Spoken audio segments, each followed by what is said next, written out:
Welcome to 4Kids Flashback.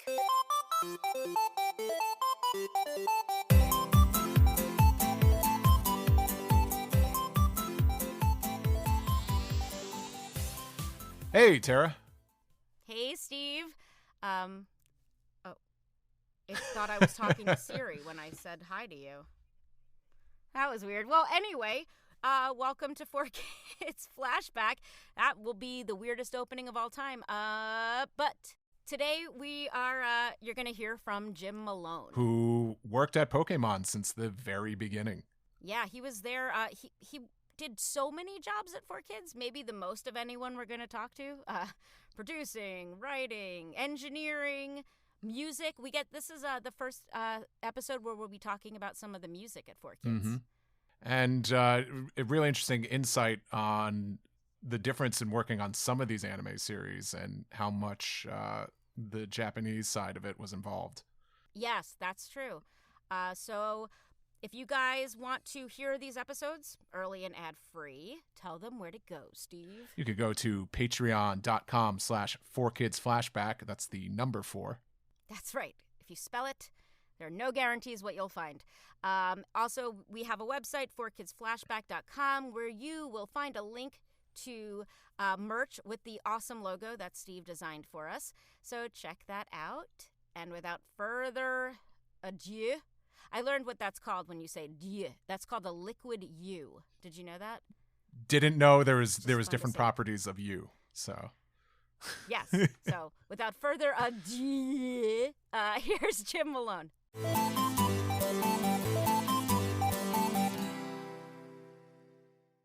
Hi guys, we are here today with Jim Malone. Jim worked at 4Kids from the beginning of the Pokémon days, I would say, as he wore many hats there, and that's why we're super excited to have him on. He was not only an audio engineer, but he also directed and worked on a lot of the music that you guys heard over the years. Thank you so much for talking to us, Jim. My pleasure. Jim knows he's one of the few people who's allowed to call me. What are you allowed to call me, Jim? Any variation of Bulbasaur or Bulby or Bulba. Don't love it when everyone else does it. Yeah, it's like an instinct. Yeah. Well, thank you for being here. It's my pleasure. Should we dive right into the serious questions that will probably make you tear up? Oh, yeah. I love going down memory lane. You have your tissues ready? I do. Okay. So I actually don't know this. Was your first studio job at Taj Productions, who did some of the recording for Pokemon, or were you working as an audio engineer before that? Well, I'm a musician first and foremost. So I always worked on my own recordings, and I had studios that I put together before I started dubbing anything for Taj or for, Pokemon or whatever. So I really started working at Taj Productions as an assistant. And the first foray into anime for me was as a voice director, where I did not engineer at all. Wow, I did not know. I went the opposite way that you probably thought. So then having that knowledge, it allowed me to work closely with the engineer and say, take that and move it there and do that and let's do this and that kind of stuff.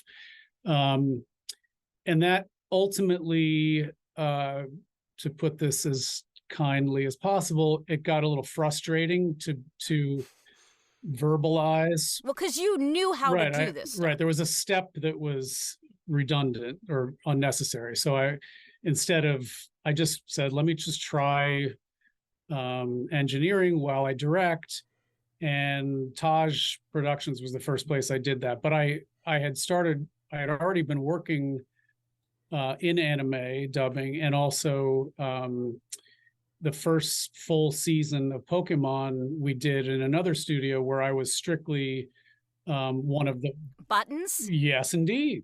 Buttons. Okay, we've talked about Buttons before Is here. Rich So McCarr there's going to come 3 out? studios. Yeah. So yeah, there's it started at Buttons. That's where we first met, and then it moved to Taj, and then eventually to the 4Kids studios. So do you remember what the first anime you worked on was? You don't have to. We say, do you remember a lot on this show? I mean, was it Slayers? It was probably something like Slayers. Slayers was definitely the biggest amount of content that I worked on before Pokemon. But I did other small series as well. If you want to pull up the Anime News Network, I'm sure we can verify. So the IMDb. They know of yeah, anime. they know more than I do for sure. No, IMDb did not. I looked you up on IMDb today. In fact, I was doing a little stalking, and it definitely did not have the gamut of your work, because I don't even think it had Slayers, which I knew you did work on. Yeah. So was Central Park Media or a place like that would hire these studios. Right. And then you would. I just want for the people who don't know how this works. Well, I think it's pretty interesting how we came to be dubbing this huge sensation known as Pokemon, and the main reason was because things were kind of slow at Taj Productions, which was a music production house. So we were offered the opportunity to start dubbing some anime because there was a lot of it. They needed it, and we worked in recording studios, so we were a natural fit, and we sort of learned how to do it. And then we had been doing it for, I guess, a couple of years before 4Kids brought Pokemon over, and we were just sort of a natural choice to do it. So it's really just sort of random how I became involved in cartoons at all. Because I came to New York to play music. I had a band, and that was all I was looking to do. Plug for Standpipe. Yes, yeah. We spent a lot of nights seeing Jim's band when we all worked on this shows together. It was required. So we'll get into that later. Yeah, it was required. Yes, it was required attendance. So you are working in anime. Did you know about anime as a kid? Like, most of us had no prior. It wasn't like today where you could just Google this stuff. No. Did you know anything about it? I knew nothing about it. I just knew that there was a lot of people that were very serious about it, and that was profoundly interesting to me. And it took a long time. I mean, I remember, you may remember this too, Tara, but I do remember when we were doing Pokemon, I personally could have been quoted as saying, "This is never going to take off because the kids are not going to understand all this stuff. It's too much stuff." What is this? And I really undersold the generation and the generations to come, because they definitely understood all of it way more than we did after the first season. So then did you have to take a back seat? You were used to directing, and then when this Pokemon project happened, I believe Michael Hagney was directing it first. So were you engineering those? So you were engineering those sessions? I was trying to remember where you were sitting when I met you. Yeah. Oh, well, yeah. Michael Hagney was the main voice director for season 1, but because I had worked on the Ash voice with Veronica Taylor, I was like brought in as a pinch hitter to direct her exclusively, and occasionally I do some other stuff. But he did it. So you were there for the auditions and all that.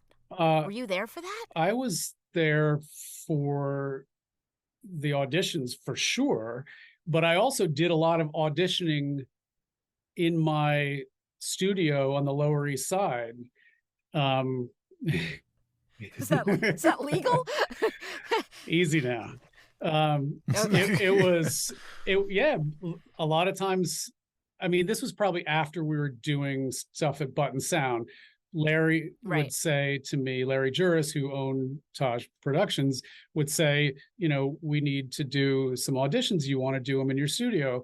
And it was kind of a no-brainer. It was easy. And, at the time, all the actors, I remember God, I don't think, where was this? I don't think I ever I don't think we was called at you the for that studio audition. No, just kidding. then. No, I know. I didn't come in. I don't even think I auditioned for Pokemon. But I'm just Well, trying to picture the different places we all yeah, were. I mean, So. it would have been, I don't know if it was like first round or not, but we definitely did a bunch of, I remember like showing the video of various characters on my apartment TV with the VHS. Wow. But you know, and it was on the Lower East Side, which at the time was like, where is this place? A pain in the Yeah, ass to and get now to. it's like, Yeah, then it yeah. became like the hippest place going. You were a pioneer. I did. It Yeah. was there were. Yeah.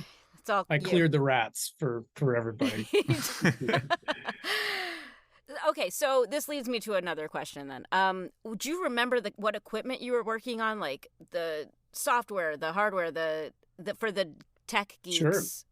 out there, and the differences that maybe it would be today? Would it be easier?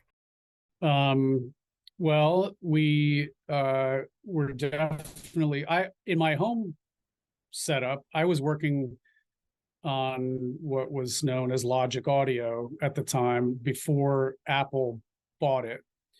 And I loved it. But then everybody who was doing dubbing was using Pro Tools.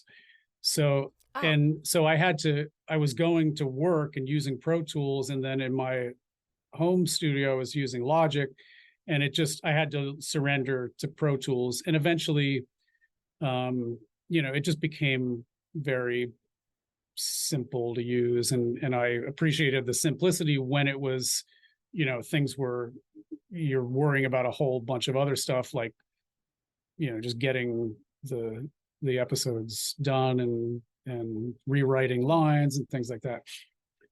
Were you able to like squeeze lines or extend lines the way they are now, or was it pretty? It was really the Pro Tools we have now. It was, yeah. Oh, okay. I mean, the only thing I will say is the resolution of the audio was far inferior to what we have today. The bit rate, the sample rate was not at the resolution that we can get today. So, and I bring that up simply because if you are time compressing or expanding, now it's very sort of transparent. You're not going to notice it. But back then it was like sometimes we'd hit a line to fit it in, and it was like, oh, we're degrading the audio quite a bit on this. But right. When's the last time you saw an episode of something you worked on? Well, the one thing I wanted to mention is I also produced like 4 series when I worked at. Oh yeah, we're gonna get to that. So that Mr. Malone. Well, you just didn't mention it in the intro, so I thought I'd bring it up. Wait, so you did Pokemon, you did Fighting Foodons, I know for sure. Well, yeah. So when I moved over to 4Kids, then I was wearing a producer hat. So basically, they stole you. Yeah, I was fired and hired in the same day. I was going to ask about that. Okay. Which was nice. That's much better than just being fired, I can tell you that. But anyway, it was a lot of fun. I mean, and they were looking to fill the 4 hours on Saturday morning, as you know, the Fox box. And so they had a whole bunch of anime series that they wanted to try out. And they threw me the Fighting Foodons, which I'm sure you remember. Let's talk about Fighting Foodons. I've seen it described online as the fever dream that is Fighting Foodons. I mean, which is not inaccurate. It was just pure fun. I mean, everything was there was so much comedy in the original, and it was just so out there that like all you could do was just surrender to the zaniness of the whole thing, and that's what we did. I mean, like, and that's when I started to get to I hired myself to record some songs and write some songs, and then worked with, of course, the great John Siegler to produce a whole bunch of stuff, not the least of which was Mixing It Up, which you Mix it. We'll play a Yes, soundbite right please. here. Yeah. We're gonna turn the whole wide world around, 'cause we're mixing it up, mixing it up. We got the world in our bowl, mixing it up, mixing it up. With a heart and soul. Steve, first of all, do you remember Fighting Food Oh, on? yeah. Steve was a Foxbox child. You do remember this show. Very impressionable child that watched a lot of TV shows. Because I remember, 4Kids acquiring that slot, and they just unleashed like a bunch of that stuff. And Fighting Foodons was like, it's basically Pokemon with food. Yeah, They're- exactly. Food. they're- Fighting, actual Yeah, That fighting. was they're, how it was described to me, for sure. I met someone at a convention who told me it inspired him to become a chef. And I thought, our job is done here. Well, We got we were one. actually, we had a small write-up in Gourmet magazine. Yeah. No.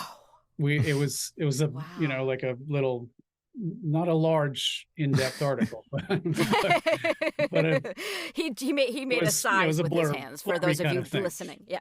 but it was, So something I want to keep in mind as we keep talking about this is you were doing rewrites on the fly for a lot of these Yeah. shows. Pokemon, I definitely remember doing that with you. And then I know for sure on Fighting Food On. So as we talk about this, I'd love to hear the process for rewriting and if you ever got trouble from, obviously these shows had to go through numerous stages of approval. yeah. So Well, you became a de facto writer on a lot yeah, of these shows. and I enjoyed it.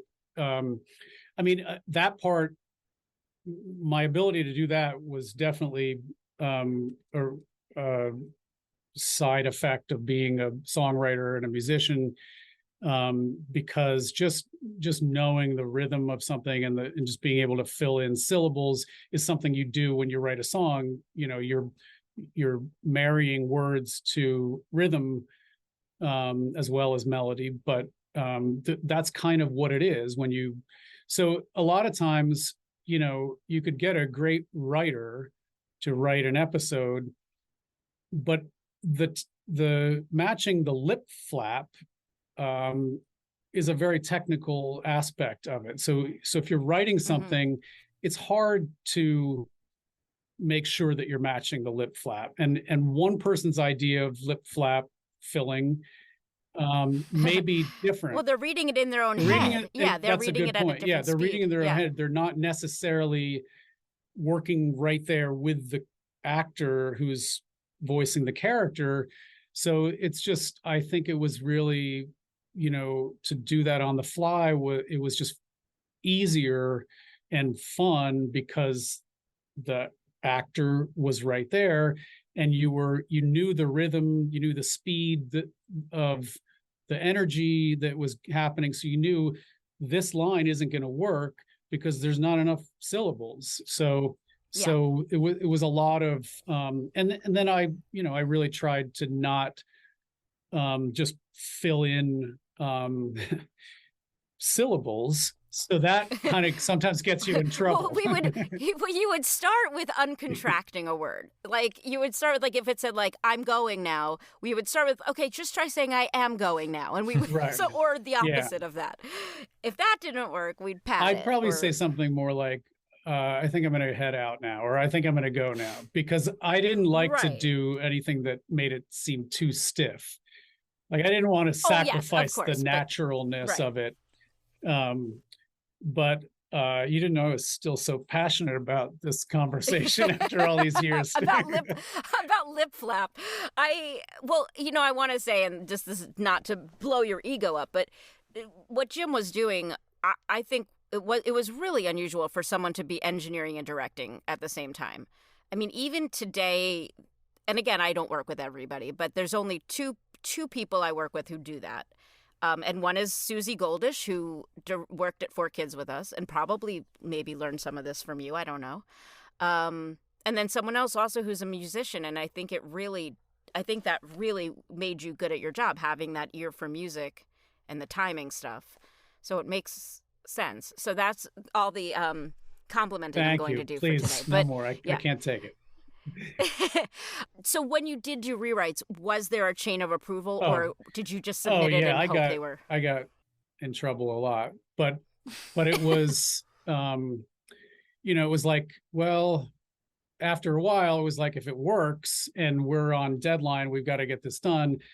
I'm sure there were certain people who I might not name that were frustrated with me rewriting stuff after the fact, but Right.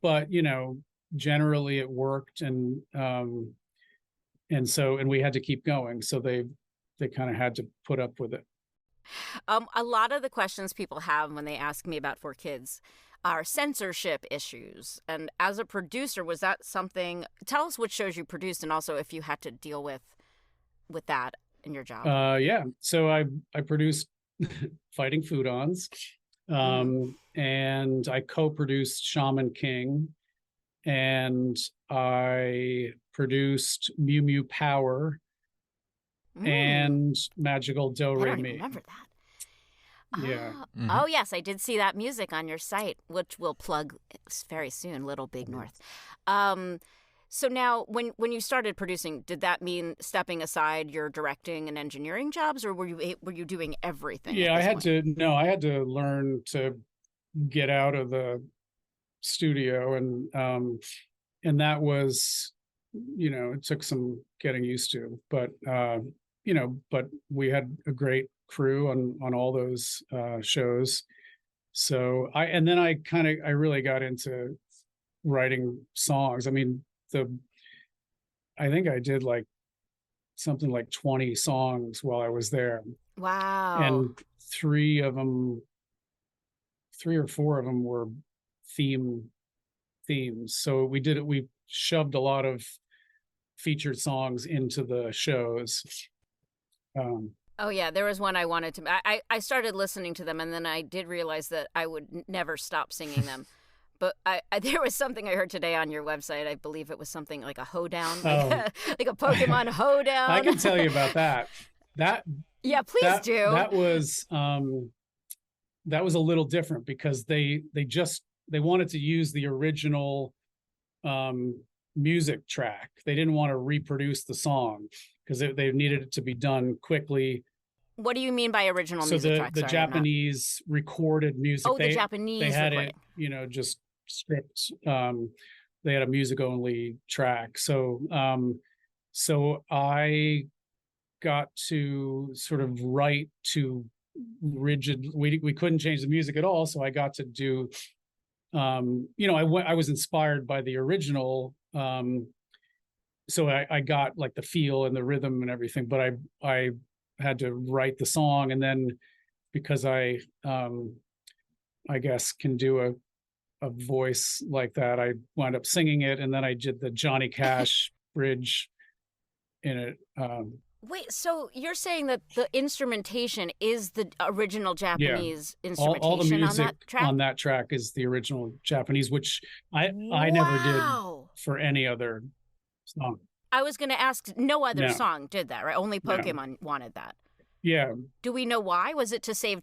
I think it was just like, what was in the budget, and it was for the short. It was a short that was attached to one of the movies. I don't actually know if it was a budget thing, but it could have been. But it also could have been just simply, we've got to get this done. We don't want to spend a lot of time on it. Let's see what if we can use this existing stuff. So it wound up being a ton of fun, and my kids enjoy hearing it from time to time as well. You make them listen to this. Yeah, they've been forced from an early age. Wow. Okay. So those 4 shows, your job was producer on those shows. Were you working on scripts, or you were overseeing? Yeah, I was. I mean, also, I want to point out you're in a corporate environment now, which was funny to, I think, all of us. Like, we went from being like studio kids to walking into the 4Kids offices, which were very corporate. Yeah, I had an office for the first time in my life, and the last time actually. It's weird. That's weird. Yeah, it was a different thing, and but it was such a great group of people that it was just kind of, it was a lot of fun. Like it was, for the period that, wonderful brief period that it was really going along strong. It was a ton of fun. And so I didn't mind so much that I wasn't, in the trenches as much, which was harder because it was like, I was only working with people, in shorter periods of time, and I was not dubbing anymore. So, because you weren't directing Shaman King, because I remember no. I'm trying to remember who directed Shaman King. God. Yeah, I know, but I'm not going to tell you. Well, you don't. Was it Tony? It could have been. Could have been. I think it might have been. Sorry to whomever it was. So. I know, now I feel bad. Yeah, you know what? Michael couldn't remember anything either, so it's fine. Yeah. You're only our second interview. Great. We're not sure where chronologically you're going to be because we're going to strategically rearrange. Yeah, if I... Right, Steve? We're going to strategically rearrange. That sounded like something we would do. Yeah, it's all part of the bigger picture. So was the music really, I mean, it almost sounds like you did all this other stuff just so that you could work on the music at 4Kids. Well, I mean, which it sounds like that was your happy place. It totally was. I mean, and, but it was a great gig. But the music was, I mean, working with John Siegler was such a blast because he could just, I could bang out something on an acoustic guitar or just sort of say, like, here's the lyric, I'm thinking something like this. And he'd turn it into, gold. He had a jingle writing background. Is that correct? He has a. Is that? Yes. I mean, he. Well, no, I don't know. I don't know that he was a jingle writer. One of the music producers. He worked. Can't remember. I think he worked. You might want to get him on. I need his email address. I might bug you later. I don't know if I have it, but I know him on Facebook. So if he responds to that, then we're in good shape. But yeah, so those guys, but they had already been doing this stuff, for Pokemon before we arrived. Pokemon was being produced at 4Kids Productions while we were over working at Taj as the dubbing house. Right. So then, we were joining an already somewhat put together team, although it was expanding, pretty greatly. I don't think your shows, and Steve, you'll probably know this better than I will. There were changes made to a lot, the censorship issue, which I brought up before. Changes made to some of the shows. I don't think your shows were the more controversial, but did you deal with like having to reanimate things that maybe weren't okay for a U.S. audience? Did you hear any of the backlash while you were there about the Americanization of certain things? Well, for Shaman King, I had to write a lot of emails to the original producers of the show to explain, why we changed this and what we were thinking. And it was a lot of diplomacy for sure. So that was the only show that I worked on that we really had to be beholden to the original. And you want to do that if they want you to, but you also have to put in, whatever character you're trying to add to it or bring out.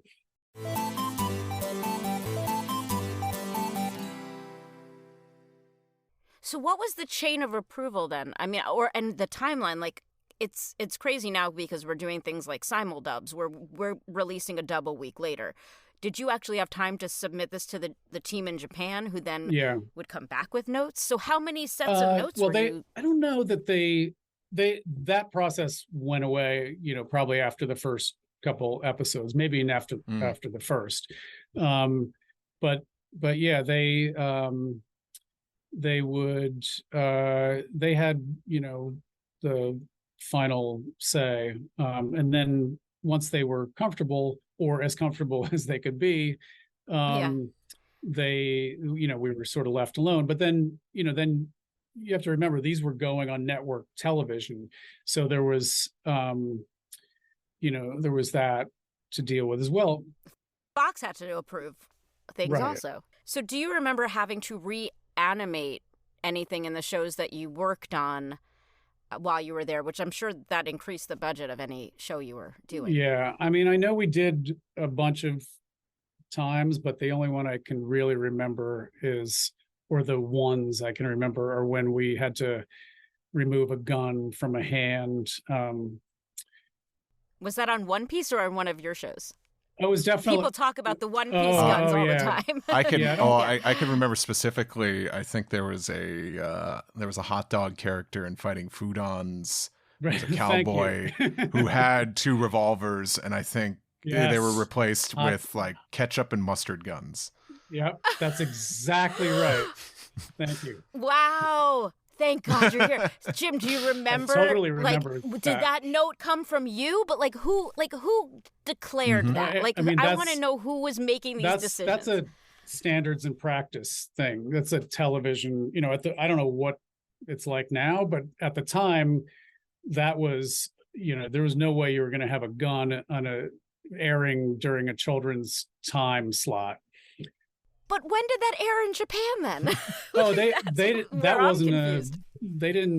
that wasn't a problem. That's not, they have a different, these are our standards and practices here in the US. Right. Well, then, okay, and I will say that then the ketchup and the mustard are really smart ideas. Who was? I'm sure you don't remember exactly, but do you take credit for that? Or I can, if you'd like. Like- I don't Steve, I don't think it, as a child watching, no one noticed that, Uh, right?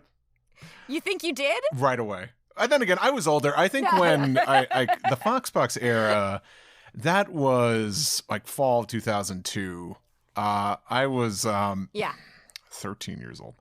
Maybe a little too old. Okay, so you were on. No, it was appropriate, but you were exactly the age that probably was annoyed Right. with us. Yes.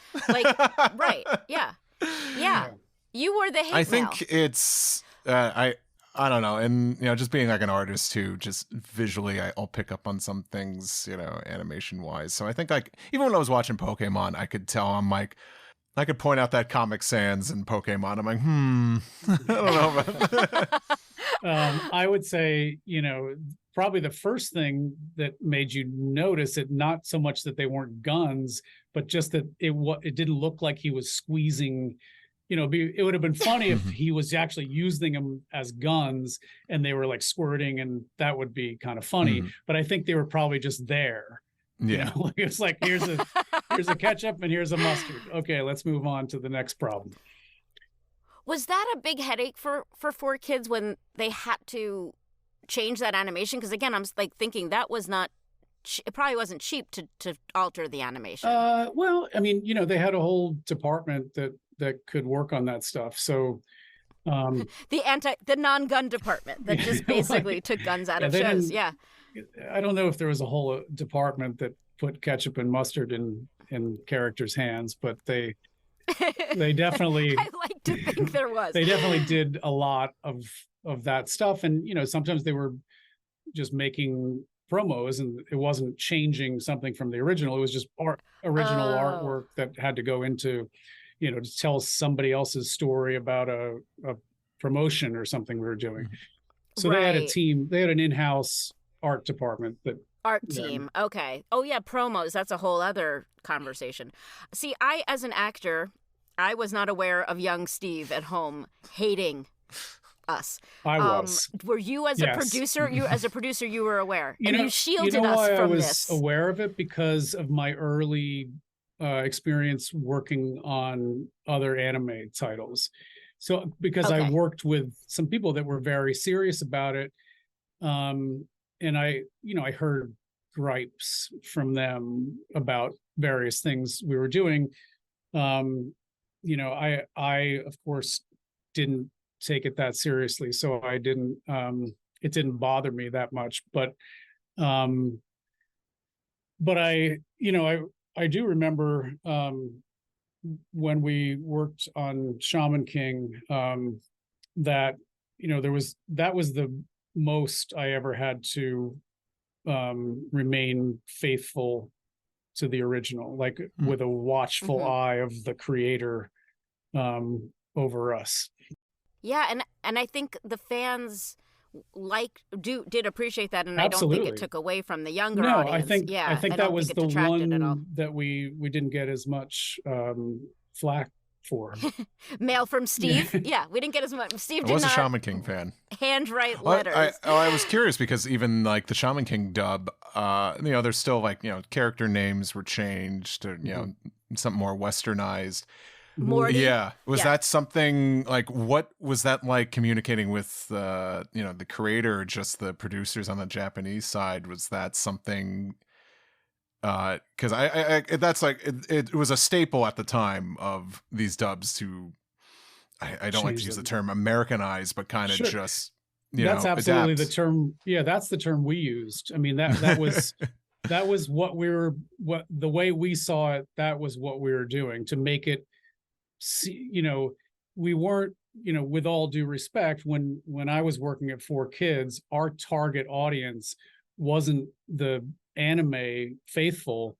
It was, how can we reach as many people with this as possible, and have it be something that is easily digested, by children on a Saturday morning. Yeah. So, but going back to what you were saying, I think the weird thing about renaming in Shaman King was that it was very arbitrary. Like, some names didn't get changed, I don't think, if I'm remembering correctly. Yeah, I think some of right. them we just we're like, oh, we'll keep that one, but then we'll change this to Morty.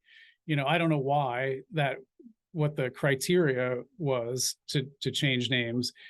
When it came to something like the Fighting Foodons, that was just like a field day. I mean, it was like we were just trying to make that show as funny as possible. And renaming was part of the insanity on the whole thing, but very different than the way we treated or tried to treat Shaman King, despite the name changes. Mm-hmm. We did the reboot of Shaman King. Most of the original cast worked on it, and they reverted back to the Japanese names on a lot of them. Sure. So that's the only reason I knew the difference, because I mean, did anyone ever hand you a manga at 4Kids, or was that not a thing? No. Nobody ever.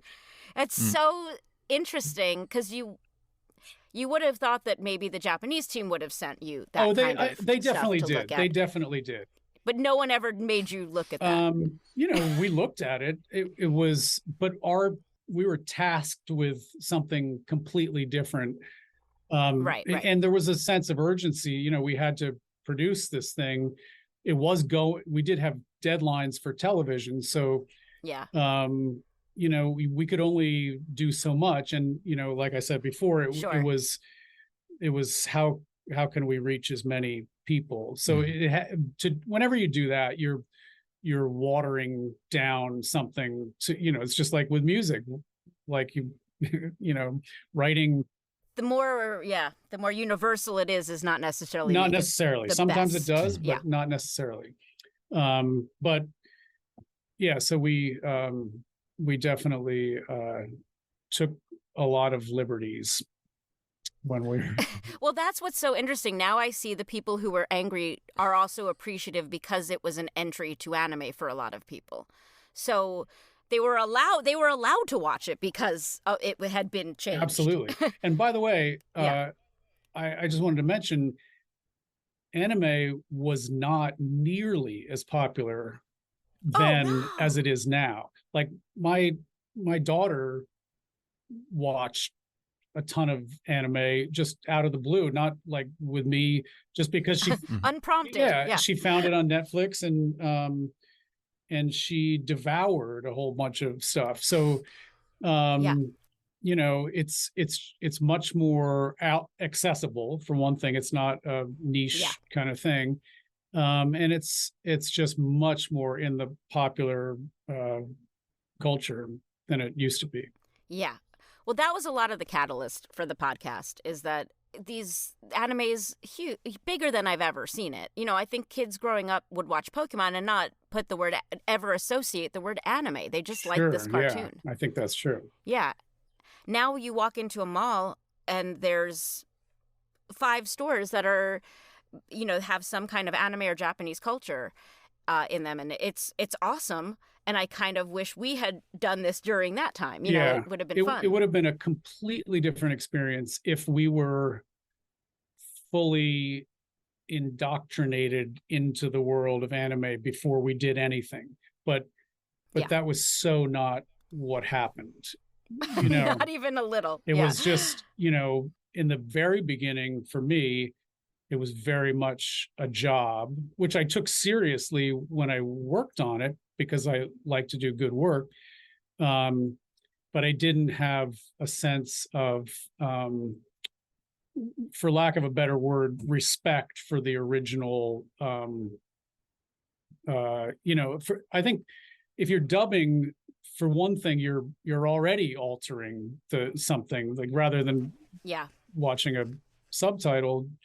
You know, so inherently there's a certain amount of sacrilege involved in dubbing to begin with. That's a good point. That's a really good point. And I remember you being really focused on the acting, and I remember you enjoying working with you for that reason. And it's so funny when I was, you know, I knew I was going to see you today, and I was thinking you said something during one of our sessions that sticks with me all the time. And I don't remember what project it was, but you said, choose a voice, find a voice that's going to be associated for ages with this character. Don't just pick a random voice. But now when I approach a new character, I'm like, okay, someone might say this back to me one day. You know, people do my Pokemon voices at me. I didn't know we'd be talking about this 25 years later. No, I don't remember saying that, but I'm glad that I could have offered any good piece of advice. So many of us had a theater background. Now, because of the podcast, I'm looking at these lists of actors, and so many of them have great theater training.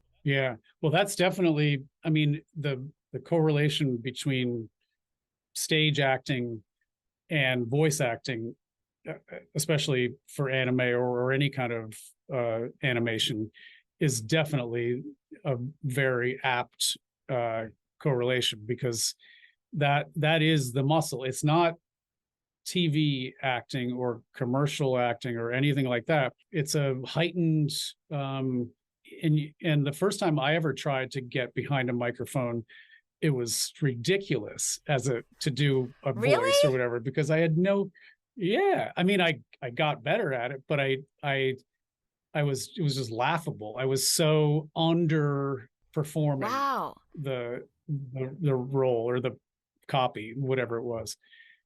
But this was before I was really even directing other people very much. So I was very new to it, but I remember that helped me as a director, because I don't have an acting background. But I felt very confident always about the notes I was giving, because I felt like I understood whatever I was working on. I felt like I understood it, and the characters and the relationships between the characters. And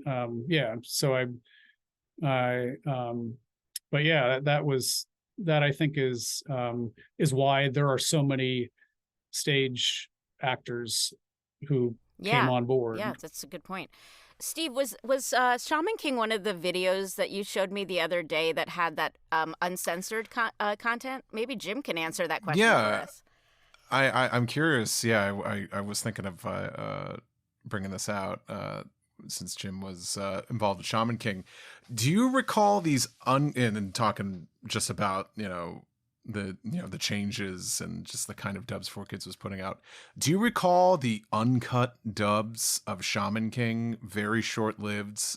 Shaman King had one produced, and so did Yu-Gi-Oh! By 4Kids. They were released on DVD, but it was it came out, and then I think it just apparently it flopped. I'm curious if you have any recollection of this. I do. I have a vague recollection of that, but I don't I was not involved in it in any Mhm. way. That would have been some sort of a Yeah, who would that have been? marketing ploy. I mean, well, so it was. I mean, yeah, I Yeah. don't know. I mean, Mhm. I can see why it wouldn't have gone over too well for the company as they were trying to be this children's broadcasting. I mean, they are called Yeah. 4Kids, you Mhm. know, so or were called 4Kids. But like, because Um, there was so much ill will, and then this was like, this was an attempt, to and throw a bone to yeah, They're and it was, completely and redubbed, he said. it, Like the whole episode. yes, mm-hmm, and there's Yeah, that's like what I said. like most of 4Kids, there's so little information out there. These DVDs came out, and then that was it. I think Shaman King only had 2 releases. Yu-Gi-Oh wound up getting 3, and then it was just done. Do you know what year it was? Was Get it the simultaneous DVD. Get with the DVD. It doesn't have, like we were talking about this, it doesn't have the years on them. I'm pretty sure, because this is definitely, the Shaman King dub was already well underway. I think it was like the following year. I think it was 2005 or 2000, early 2006. I think these came out. Wow. Do you know if it was the same cast but doing different? Most of the same, yeah. I know for Okay. Shaman King for sure. I think it was everybody. Yu-Gi-Oh, I think some of the actors had moved to Yeah. LA, so a few characters were replaced, Okay. but otherwise it is the same cast. Yeah. I don't think I was. I wasn't involved in that at all. Mm. I don't even know. It sounds kind of familiar, but I don't really even know that I knew it was happening. Is there anything you want to talk about with Mew Mew or was it Do Re Mi? Magical Do Re Mi. Sorry. Yeah, thank you. Well, for me, the I will say that Magical Do Re Mi, some of the writing, especially in the second season, was really incredible. Like they dealt with one of the characters' Oh, wow. divorce and like a very dramatic episode that I couldn't believe how good it was. I mean, and this was a silly show as well. I mean, it was not a serious drama, but they dove into it, and I remember thinking, "Wow, this is really fun." You know, we really sunk our teeth into it. Were you dealing with the WB at that point? I'm guessing it had moved over. Foxbox was over by this point, right? And it was WB? Yeah, I think so. Yeah, this is like the late 4Kids TV era, shortly Yeah. before. Yeah. After we finished Magical Do Re Mi, I was effectively downsized. So I was gone. But it was so we finished season 2. The first season was airing, I guess, and then they probably were starting to air the second season as I was packing my bags, my pencils and things. Was that pretty close to the time when the company shut down?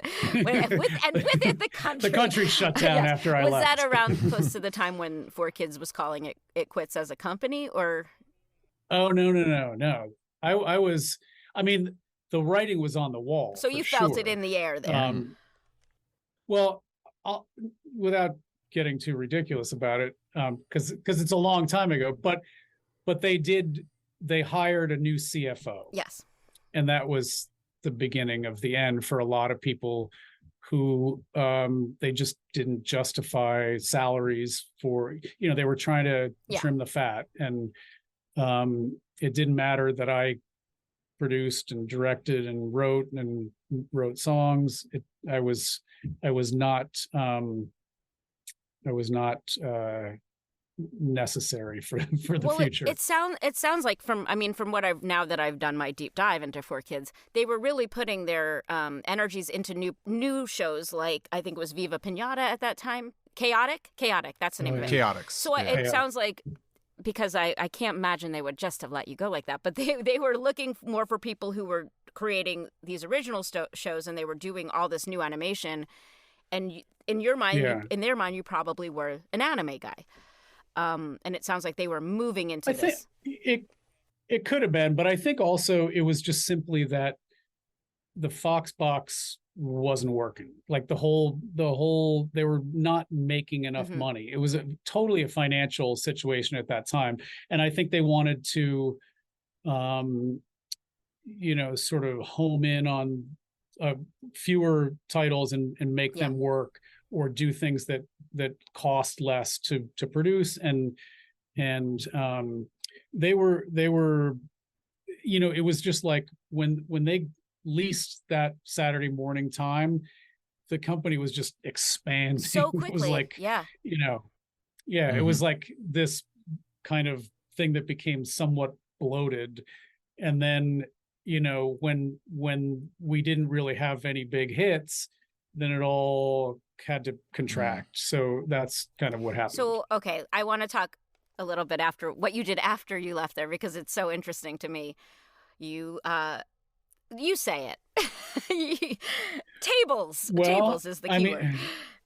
I will say, before I got into furniture, I did try to pitch a few ideas for 2 series that I had worked on, and I wasn't a very good pitch man, so I didn't get them. And I did sort of think, like, I've gone down this road, which is sort of a tangent in my career. I'm no longer doing as much music as I was.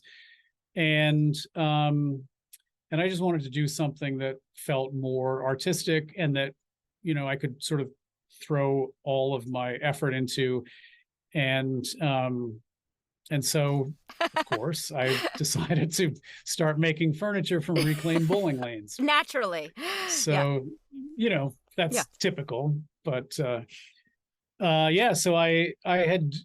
had built a log home while I was still at 4Kids on the weekends. And so I learned a lot about reclaimed wood, and I had gotten into, sort of self-taught woodworking stuff. And then I just had this idea to make tables from this beautiful old wood that came from bowling lanes. And I did. And it was, it was just me and my tables. And I did like the first Brooklyn Flea in 2008. And I was just about to pack it in when I got an order from Starbucks. Wow. And Sweet Green right when they were opening their first studio. And then after we did a bunch of Sweet Greens, then Shake Shack got in touch with me. And then we wound up as a company over the years doing like over 200 Shake Shacks. You became a table mogul. Yeah, I guess. I don't know about the mogul. But, your newest venture sounds kind of like a marriage of all of these things. LittleBigNorth.com. And yes, not only can you see his awesome new business, but which we'll talk about, but you can hear tons of music that he worked on over the years at 4Kids. So now explain what Little Big North is. Yeah, so Little Big North is a building on my property where I had originally built this log home. And in upstate New York? I had in upstate New York, in Catskill, New York. And I sort of started to turn this building that was originally built to store bowling lane wood. I started to turn it during the pandemic. I started to dust off all my old recording equipment and my piano, and I just went down that road and started building out the interior of the barn. And originally it was just going to be like my dream studio, because I was still trying to keep the company afloat, even though the pandemic sort of shut down all the restaurants, and we were doing a lot of restaurant work at the time. So then it just started to dawn on me that this was really where my heart was, and I wanted to find a way to get back to it. So as things wound down, it took about 3 years to make the transition and finish building this place out. But the concept became, sort of a recording retreat where you can come and stay here immerse yourself. We have 12 acres. Beautiful. We're It on looks a creek. so beautiful, so inspiring. Yeah. Yeah, so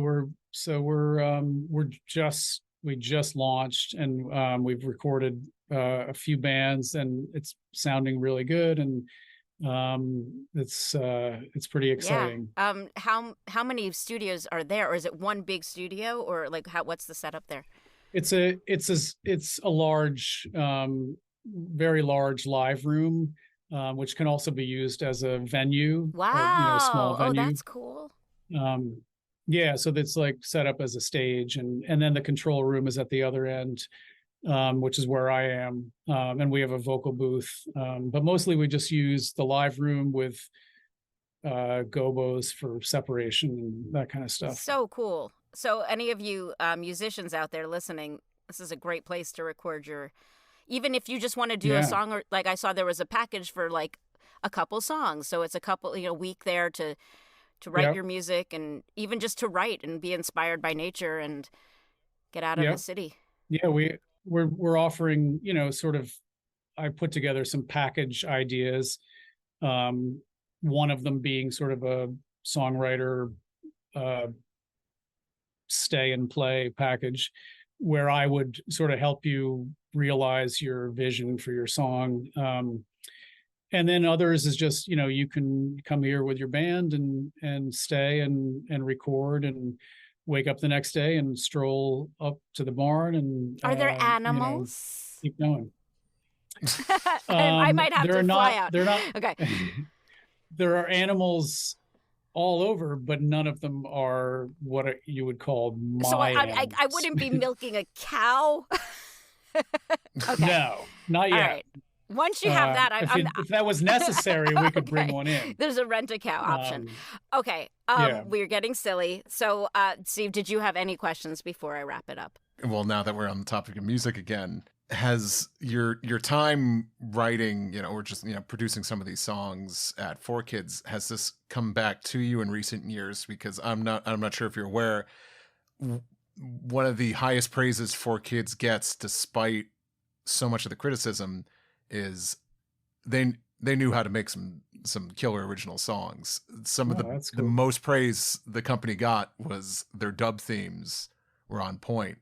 I'm curious, at any point, because you have a blurb about like your time at 4Kids on your website. Yeah. And I'm curious if that was just like, well, I'll put this on there, or did you start getting some like feedback, or like, it's like, oh, that music was awesome. You're like, You know what? It wasn't that I got feedback. It was just, I knew it was awesome. I was really, and I don't mean that because it wasn't all me by any means. But I was proud of it. I knew, looking back, if you sort of took some of those songs away from their original purpose, they would stand on their own as good songs. So I was kind of, and the reason, so that was my first blog post. And the reason I put almost all of them on it was just that I didn't know where to stop. So I put almost every single song, including the Pokemon Hogan. Yeah, well, it's probably one of the few places you can find that much material together. Some of these shows, no one owns the rights to some of these shows anymore. It's a lot, people say like there's so much lost media that 4Kids has, or who knows where it is. I have no idea if I'm legally allowed to put any of those on my website, but I'm not really concerned about it. For now, it's there if people want to go listen to it. littlebignorth.com. But that's cool. You know what, Steve? I didn't know that either. Again, it's cool that now some of the people who grew up with this stuff are acknowledging what was okay with it, which is nice. Mm-hmm. Yeah, I'm not as angry anymore after this interview. He's calmed down. No, yeah, no. It's just it's great to hear from more people involved with the music as well, because there to this day, like, I'll still talk with friends about some the of the songs One Piece there, rap, and a friend of mine loves the Fighting Foodons opening. See, I don't think I can take any credit for that. But you did, you were there. Just take it. I was there. I'll take it. Yeah. So I just did want to say, though, while we were sort of viewing our work there as a different thing than many of the people who had more respect and just love of the original titles, we did take it very seriously and try to do in our own way. We tried to do the best work we could do. Oh, always. yeah. And again, it would not have introduced so many people to anime who are now hardcore fans, because this just wouldn't have been on television if we hadn't made the changes necessary to get it on television. Right. Yeah, it's a double-edged sword, whether I get people all the time telling me that Pokemon was like it was their youth. It was like they completely associate that with a period in their life that was fun, and they love to be able to look back and I at hope it. by doing this podcast and introducing the anime world to the people who worked on this, like you're not at these conventions, and people like you should be, because you can speak to a lot of this, but we meet you would love this. We meet these fans who come up to us crying, while this horrible thing happened in my life, I had Pokemon to get me through. Or my older brother hated me and Pokemon was the only thing we could agree on, and we watched it together. Or they were bullied at school and they brought in Pokemon cards and suddenly they had friends. Wow. And I people like you who were there on the for all the day-to-day stuff are the ones who should be hearing this. So hopefully this podcast does give you guys some spotlight that you haven't gotten to have. That's great. Yeah, that's really cool to hear all that. But so thank you for talking to us. So nice to catch up. It's been a pleasure. It's so Me nice too. to see you Well, again. We're on Zoom video, but this will just be audio. And Steve, thank you for your input. It's really so helpful to have someone here who grew up with this, because yeah. And to retain fact check it for Yeah. us. Keep us in Well. check. All right. Who would have thought that my knowledge of the hot dog from Fighting Foodons using never a know. ketchup and mustard gun would come back around? Yeah, it's a good piece of information to hold on to right there. Well, thank you, Jim. And Thank everyone you, check Jim. out, again, littlebignorth.com.